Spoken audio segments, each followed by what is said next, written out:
नमस्कार श्रोते हो, आजच्या विविध कार्यक्रमामध्ये आपलं सर्वांचं स्वागत. आपला रत्नागिरी जिल्हा सांस्कृतिकरित्या आणि सामाजिकरित्या पुढारलेला. आपली भूमी केशवसुतांची भूमी. आपल्या इकडे अनेक साहित्यिकांचा जन्म, आपल्या इथं साहित्याची निर्मिती झालेली. याच साहित्यावरती आज आपण बोलणार आहोत. कारणही तसंच आहे की आपल्या रत्नागिरीत साहित्य संमेलन झालं. या साहित्य संमेलनाचे जे आयोजक होते त्यांच्याशी आज गप्पा मारणार आहोत. त्यांचं आपल्या कार्यक्रमात स्वागत करूया. आयोजक होते अभिजित हेकशेट्टे सर, त्यांचं आपल्या कार्यक्रमात स्वागत करूया. नमस्कार सर. नमस्कार सर, ही साहित्य संमेलन ही जी संकल्पना आहे ती एका ठिकाणी न होता वेगवेगळ्या जिल्ह्यात होतीये. मग आपल्या रत्नागिरीचं साहित्य संमेलन घेण्याची सौभाग्य आपल्याला लाभलं. ही कशी सुरुवात झाली? महाराष्ट्र शासनाने निर्णय घेतला, महाराष्ट्र शासन आणि साहित्य सांस्कृतिक मंडळ आणि मराठी भाषा, की संपूर्ण महाराष्ट्रातल्या प्रत्येक जिल्ह्यात साहित्य संमेलन घ्यावं. आणि तसं मग रत्नागिरीच्या संमेलनासाठी नवनिर्माण शिक्षण संस्थेने आम्ही प्रस्ताव पाठवला आणि आमच्या प्रस्तावाला ती मान्यता मिळाली. याचं कारण ह्याच्यापूर्वी आम्ही प्रगतशील साहित्य संमेलन घेतलं होतं, त्यामुळे आमचं तसं त्या बाबतीत गुडविल होतं आणि आमच्याकडे इन्फ्रास्ट्रक्चर चांगलं होतं, म्हणून आम्हाला ती मान्यता मिळाली. मग सर, साहित्य संमेलन भरवत असताना साहित्यिकांना बोलवणं किंवा त्याच्या चर्चासत्र घडवून आणणं किंवा वेगवेगळे कार्यक्रम राबवणं, यामध्ये कशा प्रकारे आपण राबवले आणि कोणकोणते कार्यक्रम राबवले? हे साहित्य संमेलन घेताना आम्ही पहिला दृष्टिकोन ठेवला होता, ह्या साहित्य संमेलनाचा फोकस हा युवाकडे असेल. हां. तर त्यामुळे अधिकाधिक युवा साहित्यिक किंवा तरुण या साहित्य संमेलनाला यावेत, हा आमचा पहिला फोकस होता. याचं कारण असं आहे की आज मराठी भाषा बोलणारे, वाचणारे, पेपर वाचणारे, पुस्तक वाचणारी यांची संख्या दिवसेंदिवस कमी होते. तर त्यामुळे युवकांपर्यंत हा संदेश जाणं, ही चळवळ जाणं, हे आम्हाला महत्त्वाचं वाटलं आणि त्या दृष्टीने आम्ही त्याचं नियोजन करण्याचा एक प्रयत्न केला. आणि यासाठी प्रथमतः आम्ही त्याचं वेगवेगळे टप्पे केले. त्या टप्प्यातला पहिला आमचा टप्पा होता की रत्नागिरी जिल्ह्यातील संपूर्ण जे साहित्यिक आहेत त्यांना निवडणं आणि ते निवडून त्यांचं एक डॉक्युमेंटेशन करावं, म्हणून आम्ही ह्या संदर्भातला एक गौरव ग्रंथ तयार केला की ज्या माध्यमातून जवळपास 60 ते 70 रत्नागिरीतल्या साहित्यिकांनी त्यात त्यांची कविता, कथा, लेख अशा स्वरूपाचं दिलं. आज तो आम्ही ती स्मरणिका म्हणून प्रकाशित केली आणि ते एक आमचं पहिलं डॉक्युमेंटेशन झालं. दुसरं, हे सगळं नियोजन करताना आम्ही येथील सगळ्या साहित्यिकांना निवडलेच, पण त्याचबरोबर येथील कोणकोणत्या गोष्टींना प्राधान्य दिलं पाहिजे, कोणकोणत्या विषयांना प्राधान्य दिलं पाहिजे, या दृष्टीने आमचे प्रयत्न होते. आणि त्याच्यातील मग ह्या सगळ्या प्रयत्नात साहित्य संमेलनाचा अध्यक्ष हे पद खूप महत्त्वाचं होतं. आणि आम्ही साहित्य अकादमी पुरस्कार विजेते तणकट, ज्यांची संपूर्ण कादंबरी घातलेली आहे, असे डॉक्टर राजन गवस यांना आम्ही साहित्य संमेलनाचे अध्यक्ष केले आणि एक साहित्य संमेलन वेगळ्या उंचीवर गेलं. कारण राजन गवसांचं संपूर्ण साहित्य संमेलनाचं जे भाषण होतं ते खऱ्या अर्थाने एखाद्या म्हणजे अखिल भारतीय मराठी साहित्य संमेलनाच्या तोडीचं इतकं होतं. त्यात एक प्रखर विचार होता की जो साहित्याची ध्वजा पुढे नेणारा आहे. त्यांनी सांगितलं साहित्यिक हा कायम विरोधी पक्षातला पाहिजे. त्यांनी सांगितलं साहित्यिक हा असा पाहिजे की ज्याने कणखरपणे मांडलं पाहिजे, त्याने कुठेही कोणाला ओबिलाईज असता कामा नये. हा विचार खूप आजच्या जगात खूप महत्त्वाचा आहे आणि तरच तो खरा साहित्यिक होईल. हा त्यांचा विचार जो या संमेलनातनं आला तो खूप महत्त्वाचा होता. याच्यानंतरची आमची त्याच्यातल्या जो महत्त्वाचा टप्पा मी मुद्दामून आपल्याला सांगू इच्छितो की आम्ही एक ग्रंथदिंडी जी असते ती ग्रंथदिंडी काढायच्या वेळेला नवनिर्माण कॉलेज थोडं रत्नागिरी शहराच्या बाहेर आहे, MIDCत आहे, मिरजोळेमध्ये आहे. तर त्यामुळे तिथे ग्रंथदिंडी कशी निघणार असं सगळे प्रश्न करत होते. कारण अजूनही रत्नागिरीला वाटतं की माळनाक्याच्या खालचीच रत्नागिरी आहे, पण रत्नागिरी आता वरती खूप वाढले, रत्नागिरीचा विस्तार झाला आहे, तिथे अनेक प्रवाह आलेत, अनेक लोक आलेले आहेत. आणि त्यामुळे आम्ही ग्रंथदिंडी करताना विशेषतः आम्ही सर्वसमावेशकता कशी करता येईल याचा आम्ही विचार केला. आणि त्या ग्रंथदिंडीमध्ये मग आम्ही जवळपास 8 वेगवेगळ्या संस्थांना, नुसत्या शाळा नाही तर शाळांच्या संस्थांना आम्ही समावेश करून घेतला. आणि त्याच्यातली मुख्य गोष्ट आम्ही केली, रत्नागिरी जिल्ह्यातले होऊन गेलेले दिग्गज कवी, लेखक, साहित्यिक ह्यांचं आम्ही केलं. त्याच्यात आम्ही मराठी कवितेचे जनक, आधुनिक मराठी कवितेचे जनक केशवसूत यांची ग्रंथदिंडी केली, ती नवनिर्माण हायस्कूलने केली.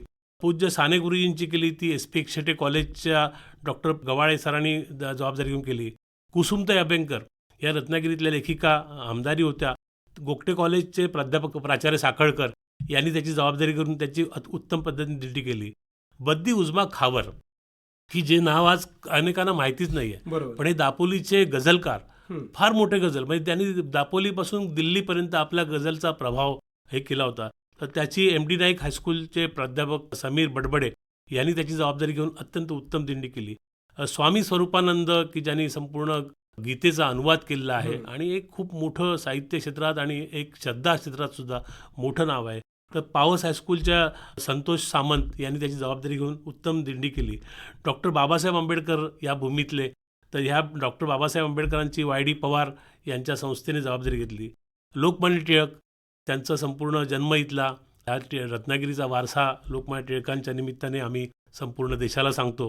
तर त्याची पटवर्धन हायस्कूलच्या सुनील वणजू यांनी त्याची जबाबदारी घेऊन केलं. फाटक हायस्कूल आलं, नागपूर हायस्कूल हरचे, तिथले बबन मयेकर, ते सगळ्या त्यांची टीम घेऊन आले. देवरुखचे हायस्कूल आलं, दोडामार्गून हळवे कॉलेजची मुलं इथे आली. त्याच्यानंतर म्हणजे जे आविष्कार ही जी शाळा आहे, हो. तर त्या मुलांना सहभाग घ्यावा अशी आमची खूप इच्छा होती. आणि गंमत म्हणजे तिथल्या ज्या आमच्या सुप्रिया लाड मॅडम आहेत, तर त्यांनी ती जबाबदारी घेतली, कारण ह्या मुलांना ह्या दिंडीत आणणं, ती जी दिव्यांग मुलं आहेत, तर त्या दिव्यांग मुलांना ह्या दिंडीत घेऊन येणं, हे त्या लाड मॅडमने जे काम केलं आणि ती मुलं पूर्ण दिंडी चालली. त्यांनी खूप चांगल्या पद्धतीचं विंदा करंदीकरांचं चित्ररथ उभा केला. ते खरोखर सगळ्यांना एक आश्चर्य करणारं होतं आणि त्यांचा जो उत्साह होता तो म्हणजे खऱ्या अर्थाने ह्या दिंडीला जर एक चांद लावायचं काम जर केलं असेल बरोबर. तर ह्या मुलांनी केलं. अशी खूप चांगली दिंडी, की जी लेझिम पथक, त्याच्यानंतर ढोल पथक, याने म्हणजे जवळजवळ 1000 मुलं वा. ह्या दिंडीत सहभागी होती. असा हा एक मोठा दिंडीचा उपक्रम होता. इथून आमच्या खऱ्या अर्थाने उद्घाटनाला सुरुवात झाली आणि मग संमेलनाचं उद्घाटन अत्यंत शाही ह्याच्यात झालं. सर, ज्या अर्थाने वाचन संस्कृती वाढावी या हिशोबानं केलेलं 1000 मुलांनी सहभाग घेणे म्हणजे एक नवीन पिढीला वाचनाचं महत्त्व किती आहे हे यातून जाणवतं. सर, या कार्यक्रमामध्ये वेगवेगळे वक्ते आले असतील किंवा वेगवेगळ्या लोकांनी सहभाग घेतला असेल, मग त्याच्याबद्दल तुम्ही काय सांगाल? या कार्यक्रमातले जे वक्ते होते ते आम्ही खूप वेगळ्या पद्धतीने सगळे केले होते. एक तर विनोद शिरसाट, म्हणजे ते साधनाचे संपादक आहेत, हां. आजचा महाराष्ट्रातला अत्यंत मोठा विचारवंत मानला जातो, ते आले होते. त्यांनी त्यांची मांडणी खूप चांगली पद्धतीची केली. ह्याच्यातलं आम्ही आणखी एक वैशिष्ट्यपूर्ण मी तुम्हाला नाव सांगतो, की श्री गौरी सावंत. श्री गौरी सावंत ह्या ट्रान्सजेंडरमध्ये काम बरोबर. करणारे आहेत. जी त्यांची वेब सिरियल अत्यंत प्रसिद्ध आहे, हो. खूप गाजलेली आहे. आणि खऱ्या अर्थाने म्हणजे 2019मध्ये त्यांनी ट्रान्सजेंडरना मताचा अधिकार, त्यांना एक अधिकार, स्वतंत्र अधिकार, जगण्याचा अधिकार, हां. तो मिळवून दिला कोर्टाच्या लढाईतनं. आणि ही सुकन्या रत्नागिरीची आहे, हो. मिऱ्याची ही सुकन्या, आणि आमच्या रत्नागिरीला ही माहितीच नव्हती किंवा त्यांना रत्नागिरीला कोणी बोलवलं नव्हतं. हां. त्यावेळेला ज्यांना मी त्यांना फोन केला तेव्हा त्यांना एवढं वाटलं, अरे मला रत्नागिरीत बोलवत आहेत, वा. म्हणजे मला इतक्या वर्षाने मला रत्नागिरीत बोलवतात. तर त्यांना आम्ही एक मोठा डायस केला आणि त्यांची जी प्रकट मुलाखत होती ती आमच्या डोळ्यात अंजन घालणारी होती. नाही. इतकी विलक्षण मुलाखत होती खरंच. आणि तो आमच्या एका ह्या संमेलनाचा एक मोठा भाग होता आणि त्याला ऐकण्यासाठी प्रचंड लोक आले होते. आणि त्यांना सुद्धा वाटलं की अरे मी खूप आता म्हणजे रत्नागिरी माझ्या भूमीशी मी बोलले, ह्या समुद्रांच्या आठवणी, तिथल्या मिऱ्याच्या आठवणी त्यांनी सांगितल्या खूप चांगल्या पद्धतीचं, आणि त्यांचं काम खूप मोठं आहे, त्याच्या कामाची त्याने ओळख दिली. या निमित्ताने आम्ही दुसरं एक व्यक्तिमत्व बोललं होतं, ते डॉक्टर प्रतीक मुणगेकर.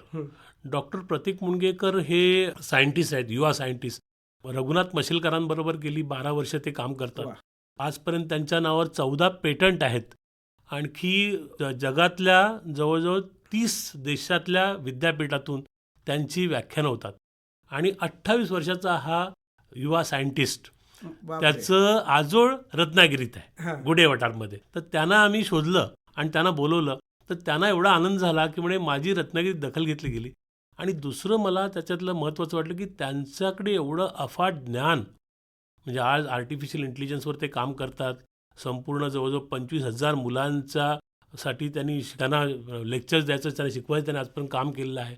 आणि एवढं मोठं काम ते करत आहेत. आणि त्यांना ज्यावेळेला रत्नागिरीसारख्या जिल्ह्यातल्या युवकांशी, इथल्या लोकांशी आम्ही जोडतो, तेव्हा एक वेगळा आयाम तयार होतो. बरोबर. आणि त्या दृष्टीने म्हणजे त्यांचं ते म्हणाले की आता मला ह्यामुळे माझं रत्नागिरीची कनेक्टिव्हिटी आली, म्हणजे माझ्या ज्ञानाचा उपयोग मी रत्नागिरीला करून देऊ शकतो. हा एक खूप महत्त्वाचा भाग होता. त्याच्यानंतर आम्ही एक महत्त्वाचा ह्यातला भाग घेतला होता. आम्ही इथल्या सगळ्या ज्या नगरी होत्या, साहित्य नगरी, तर त्यांना आम्ही वेगवेगळी नावं दिली होती की ज्या योगे इथल्या साहित्यिकांची आठवण होईल. त्याच्यापैकी धनंजय कीर, हां. की जे चरित्रकार म्हणून संपूर्ण देशात प्रसिद्ध आहेत. हो. त्यांनी डॉक्टर बाबासाहेब आंबेडकरांपासून अनेकांची चरित्र लिहिली आहेत आणि त्यांचं नाव आम्ही इथल्या मुख्य नगरीला दिलं होतं. आणि त्याचं उद्घाटन आम्ही त्यांच्या मुलाच्या हस्ते केलं, वा. डॉक्टर सुनीत कीरच्या हस्ते. त्या सुनीत कीरांच्या डोळ्यात पाणी आलं. म्हणाले माझ्या बाबांचं, माझे बाबा इतके मोठे, पण त्यांची इतकी चांगल्या पद्धतीने आठवण तुम्ही ह्या निमित्ताने केलीत, तर ते एक खूप चांगला होता. दुसरं आम्ही एक नाव दिलं होतं बद्दी उजमा खावर यांचं. त्यांचं एका सभागृहाला नाव दिलं होतं. आणि तिसरा एक आम्ही महत्त्वाचा पैलू ठेवला होता की ह्या जिल्ह्यातले मी विशेषतः देवरुखचे माधव कोंडविलकर यांचं देवाचे गोठणे पुस्तके खूप गाजलेलं. त्यांची मुलगी आज लंडनमध्ये असते. हां. तिने त्याची 4थी एडिशन तिकडनं काढली.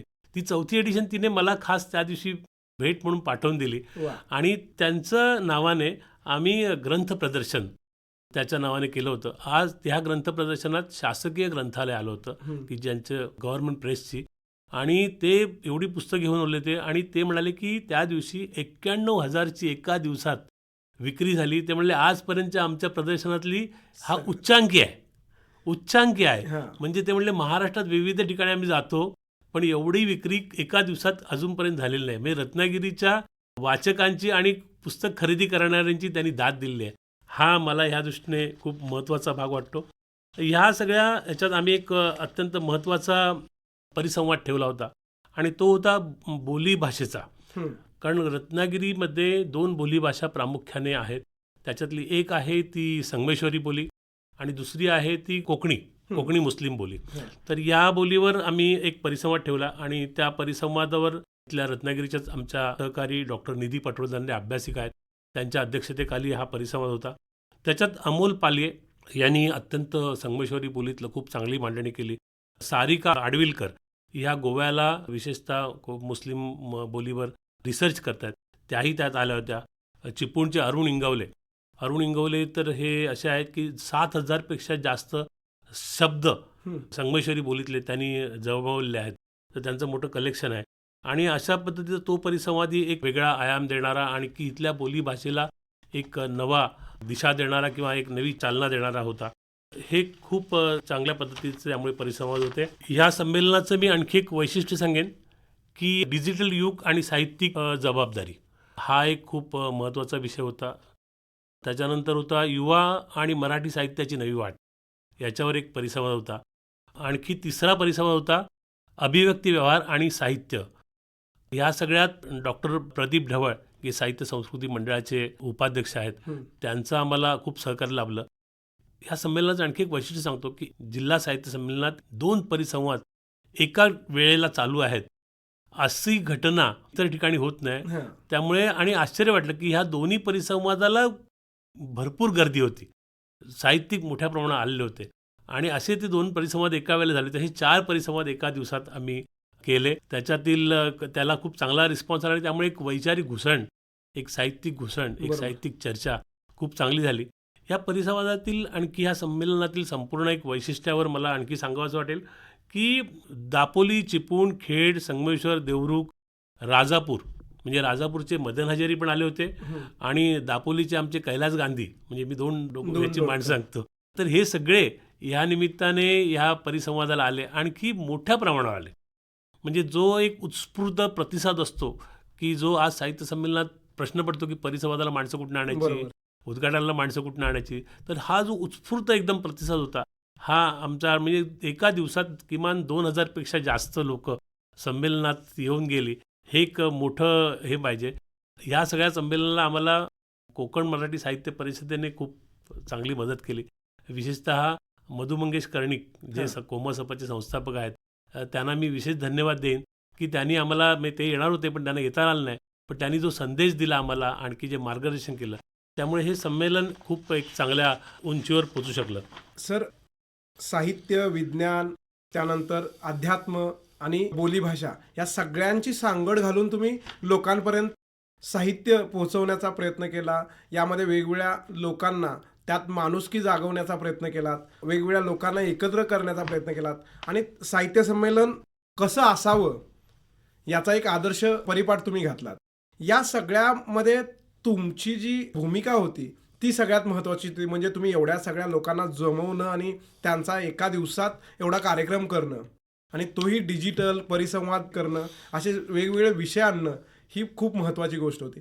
सर, जाता जाता मला एक असा प्रश्न विचारावा वाटतो की यातून जे युवकांसाठी जो आपला धोरण होतं की हे साहित्य संमेलन युवकांसाठी असावं, यातून काय निर्माण झालं किंवा काय घडलं? युवकांसाठी म्हणजे आम्ही एका बाजूला प्रस्थापित आणि जुने साहित्यिक आणि त्याचबरोबर ह्या क्षेत्रात काम करणारे युवक की ज्यांना आम्ही अनसीन म्हणतो, आम्हाला माहिती नाही आहेत हां. पण ते करतायत, तर अशा लोकांच्या शोधात आम्ही होतो. त्याच्यातूनच आम्ही प्रसाद गावडे, रानमाणूस, त्याला घेऊन आलो. हा प्रसाद गावडे इतकं काम करत असतो, खूप काम करतो आणि संपूर्ण वनराई सांभाळावी, त्या सगळ्या जंगल सांभाळावं, जगणं संपूर्ण हिरवं अस्तर कमी होत चाललंय, ह्याच्यासाठी सह्याद्रीच्या खोऱ्यात हा काम करणारा माणूस, ह्याला आम्ही बोललो होतं. आणि त्याची मुलाखत किंवा त्याचं जे संभाषण होतं ते सर्वाधिक जास्त व्हायरल झालेलं आहे, हां. खूप गाजलं. त्याच्यानंतर आम्ही बोललो होतं की मल्हार इंदुलकर, हं. ज्यांनी पाणमांजरांवर मोठं रिसर्च केला की जो इंटरनॅशनल लेवलला प्रसिद्ध झाला. आणखी संपूर्ण ही जंगल संपत्ती वाचवण्यासाठी सतत धडपडत असणारा असा जो हा माणूस आहे, तर त्याला आम्ही मुद्दामून बोललो होतो. त्याचबरोबर आमचा दुर्गेश आकाडे होता.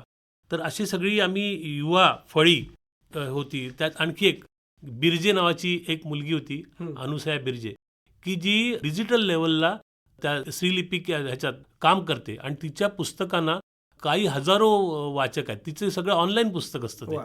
आणि ते वाचणार, तिचा एक एक भाग येतो वाचणार आहे. ही अनसीन आहे, ते आम्हाला कधी माहिती नव्हती. अशा बरोबर. लोकांना आम्ही बोलवलं. दुसरं आम्ही एक काम केलं ह्या निमित्ताने की काही वेगळ्या संकल्पना आणण्याचा प्रयत्न केला. म्हणजे आता सातत्याने आपण प्रत्येक वेळ आलं की प्रत्येक ठिकाणी कोणाचं स्वागत करताना आम्ही फुलाचा गुलदस्ता देतो. हां. आम्ही असं केलं की बुके नको बुक द्या, हां. ही संकल्पना आणली. बुके नको बुक द्या. बरोबर. आणि मग ह्या पूर्ण संमेलनात आम्ही कुठेही फुल दिलं नाही, कुठेही फुलाचं बुके नाही, तर प्रत्येकाचं स्वागत आम्ही पुस्तक देऊन केलं. वा. तर हा एक नवा ट्रेंड आणला की ज्यायोगे पुस्तक पण तुम्ही घ्याल, कारण पुस्तक तुम्ही न्याल, तुम्ही वाचाल, तुम्ही मनन कराल, त्यातून तुम्हाला काही नवे विचार मिळेल. तर हा बरोबर. विचाराची देवाणघेवाण आम्ही केली. ह्या मैफिलीची आणखी एक सुरुवात वेगळी होती, ती पहाटे 6ला. बापरे. हां, तर ते सगळी संकल्पना पहिलीच आली की उषक काल मैफिल आम्ही म्हणून केली. हं. आणि सकाळी 6ला सूर्याची किरणं ज्यावेळेला वर येतात त्यावेळेला साहित्य संमेलनाची सुरुवात उषक काल मैफिलीने केली. आणि खलवायन नावाची रत्नागिरीतली खूप जुनी संस्था आहे, जवळपास 27-28 वर्षाची संस्था आहे, त्यांनी ती जबाबदारी घेतली आणि अप्रतिम, म्हणजे आश्चर्य वाटलं. सकाळी 6ला 100पेक्षा जास्त लोक त्या मैफिलीला होते. असा तो अप्रतिम एकदम कार्यक्रम झाला. त्यामुळे खूप नव्या गोष्टी या निमित्ताने आम्ही याला जोडून घेतलेल्या आहेत. म्हणजे एका बॉक्समध्ये एवढ्या सगळ्या वस्तू भरल्या तुम्ही, विज्ञान भरलं, पर्यावरण भरलं, माणुसकी भरली, साहित्य भरलं आणि त्यात नंतर प्रत्येकाला पुनर्जीवित करणारे वाचन भरलं. म्हणजे एवढं केशवसुतांसारखा प्राचीन आपल्या रत्नागिरीसाठी असं वैभव असणारा आणि बिर्जेंसारखी ऑनलाईन करणारी श्री लिपीतली पुस्तकं देणारी, म्हणजे अशा दोन टोकं जोडलीत तुम्ही.